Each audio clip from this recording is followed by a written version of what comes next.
बलमुआ के भइल बाटे मोती लागता जवनिया के कोई दी छाती ए हो जाने का बलमुआ के भइल बाटे मोती लागता जवनिया के कोई दी छाती नहीं करेला राम जब करे लागे काम लगातार करे कब कब रुक रुक करे हमर दोनों बयालून साला धुक धुक करे धुक धुक करे हमर दोनों बावल ऊपर वाला भुक भुक करे भुक भुक करे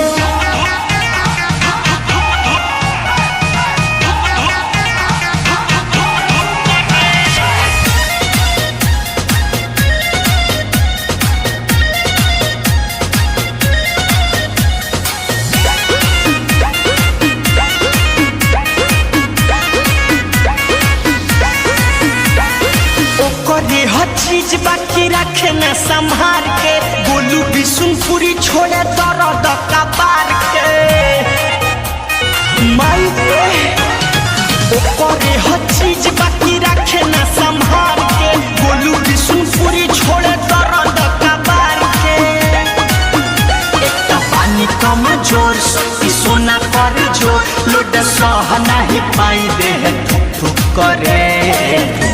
करे हमर दोनों बयालून साला धुक धुक करे धुक धुक करे हमर दोनों बावल ऊपर वाला भुक भुक करे भुक भुक करे अर्थिंग में पानी डाला।